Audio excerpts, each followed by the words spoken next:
Hi everyone, my name is Yulia Horva. Now we are taking a closer look at Ukraine and the events unfolding around the country and how they affect the entire world. So today in the episode, Putin is escalating Russia's war against Ukraine while telling Donald Trump the opposite. Ukraine is getting ready for the next round of negotiations on the peace plan. New details. Putin's war against Ukraine is deep in economic problems inside Russia. The Kremlin doesn't spare Russians for the war. December has become a record month since full-scale invasion started in 2022. Russia has lost more than 33,000 soldiers just during 1 month, said Madyar, commander of the Unmanned System Forces of Ukraine. In November, for example, Russia has lost 26,000 people on the battlefield.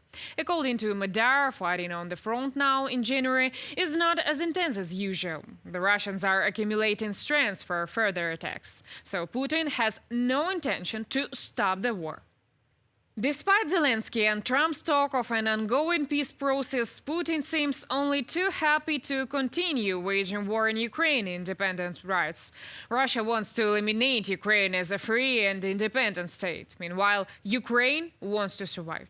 Independent states, each time the worst-case scenario was avoided only thanks to emergency diplomatic efforts by European leaders.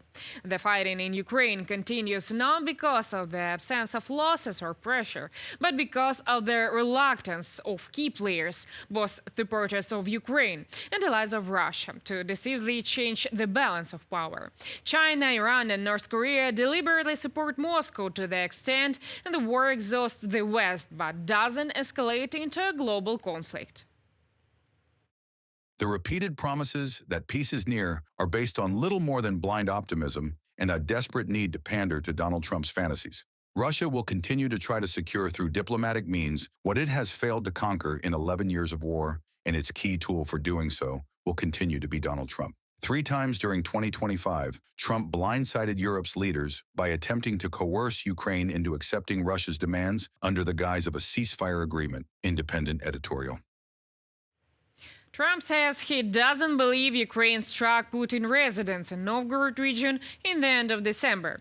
Abroad Air Force One and rode back to Washington, he told reporters that something happened nearby, but it wasn't about a Russian dictator's building. Moscow accused Kyiv of trying to strike a residence with almost 100 long-range attack drones, but the U.S. National Security Agency concluded that Ukraine didn't attempt to do this.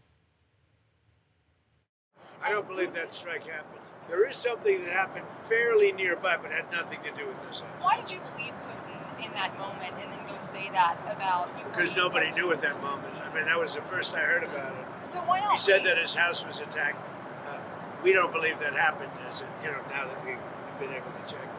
President Zelensky emphasized that Ukraine remains committed to diplomatic efforts. However, if allies' support is inefficient, Ukraine will have to use Plan B. Our country has 2 paths. The first one, the less painful, is peaceful diplomatic one. It's my #1 choice. We want to end the war. I understand we're very close to achieving it, but at some point, if Russia blocks all of this, if our partners don't force Russia to stop the war, there will be another path, defense. And at that point, fresh forces will be needed. That's why I'm pursuing a parallel reboot of all structures, just in case. Ukraine is getting ready for the next round of negotiations on the peace plan. Meeting of coalition of willing is planned on 6th of January. Zelensky added stability and predictability of military aid for Kyiv is what could really turn Moscow to diplomacy. And Kyiv is actively working on documents with Europe and the United States to ensure stable defense support. A new chance to end the war. This is how Ukrainian President Volodymyr Zelensky described the launched negotiation track between Kyiv and partners in the Coalition of the Willing. On the 3rd of January in the capital of Ukraine, 15 advisors to the leaders of coalition countries gathered, as well as representatives of the European Union and NATO. Special representative of the U.S. President for Ukraine, Keith Kellogg, participated online. Consultations with advisors were divided into 3 negotiation panels. The first was dedicated to uniting efforts in the diplomatic sphere. In particular, representatives familiarized themselves with the draft peace plan of 20 points, which Volodymyr Zelensky had previously made public. This was a session where the closest advisors to their leaders on national security issues evaluated the work done, expressed their common positions. We have a very dynamic schedule, because already on Tuesday in Paris, the leaders of the countries participating in the coalition of the willing must gather. Therefore, the volume of information they received must be transmitted to their governments. The second panel concerned the economic component of the peace plan. Kyiv, together with Washington and the leadership of the World Bank, is developing a document in which all financial needs of Ukraine for post-war reconstruction and prosperity over the next decade will be calculated, stated Ukrainian Economy Minister Oleksiy Sobolev. Regarding funds, the estimated amount of 800 billion is for 10 years, to double Ukraine's GDP and rebuild, according to World Bank reports. And now this amount exists, that is, for 10 years. And now we are looking for sources of income for these 10 years. I also want to add that in our conversations with the United States and Europeans, there are no contradictions that European integration is the main basis for economic prosperity. On the third panel, the possibility of holding an all-Ukrainian referendum to confirm the peace plan was discussed. In addition, the 20 points include a provision for holding elections after signing the agreement. Everything depends on when the ceasefire agreement is concluded and how strong the security guarantees will be. This is a preliminary conversation, but it is very important that partners are no longer just writing their fantasies on paper. They are trying to probe the practical side of this peace process and understand, calculate all risks. We tried to explain to them that for us, Ukrainians, the first question is security guarantees. Separate work is being conducted with advisors on national defense from partner countries of Ukraine. On the 3rd of January in Kyiv, representatives of the power bloc of states in the coalition of the willing gathered. The desire to establish a strong and effective peace coincides for Kyiv and partners, Volodymyr Zelensky summarized. On the 6th of January, national defense advisors will gather in Paris. However, the next big step in the negotiation process will be the meeting of leaders of the coalition of the willing countries in the French capital. All diplomatic efforts are now directed toward it, stated the president of Ukraine. Leaders will discuss many different issues, but the focus is on security guarantees and reconstruction. Also in Paris, there will be meetings with President Trump's team. They will last a day, possibly two. And after that, I think we will prepare for a meeting in the USA at the level of leaders in a wide circle. We would like all this to happen before the end of January. Volodymyr Zelensky discussed joint actions with British Prime Minister Keir Starmer at the upcoming meeting of leaders of the coalition of the willing in Paris, coordinated further diplomatic steps. The president of Ukraine wrote on social network X. Czech Prime Minister Andrej Babiš also confirmed his participation in the gathering in his video address. Reported by Andrei Dmitrenko, UATV News. U.S. Senator has called on President Trump to take more aggressive action against Russian oil shipments that are helping finance Moscow's war machine. According to MS Now, Chris Coons, a senior Democratic senator, urged Trump to apply the same tactics used to intercept Venezuelan tanker ships, so the so-called shadow fleet transporting Russian oil. Lawmakers on both sides of the aisle believe that such moves could gain bipartisan support to help limit funding of Vladimir Putin's military operations. A tanker linked to Russia's shadow fleet has run aground, highlighting growing operational risks even for vessels used to bypass sanctions. The crude oil tanker Quendil, sailing under the flag of Oman, ran around near Bosked off the coast of Turkey.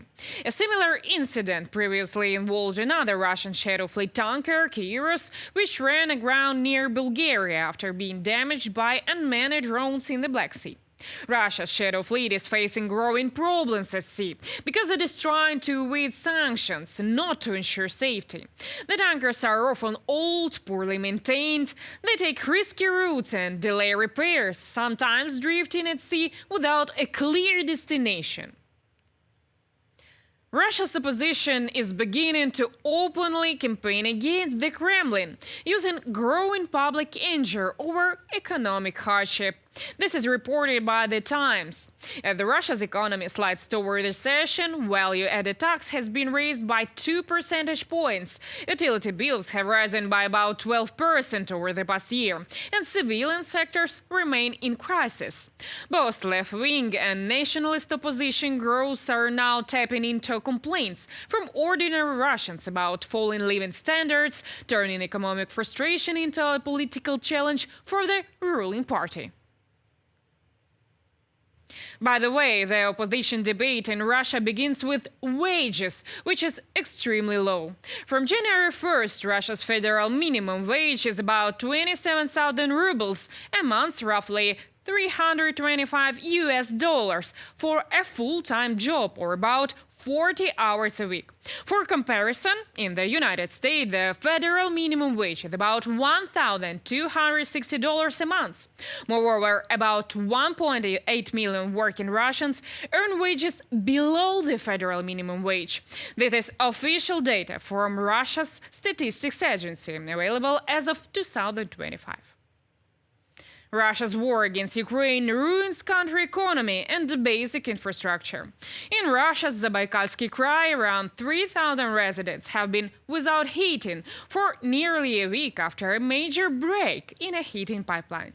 The accident happened when temperature dropped to minus 29 degrees Celsius, as a second rupture followed and repairs have still been completed.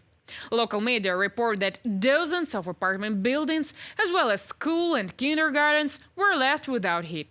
The situation highlights how Russia's economy, strained by the cost of war and sanctions, is leaving ordinary people exposed even in extreme winter conditions. This is it for today. My name is Yulia Horvat. Thank you so very much for watching today. Please leave your reactions and comments below this video. Your thoughts are highly appreciated. And of course, subscribe to our channel so to stay tuned what future holds. See you soon. Goodbye.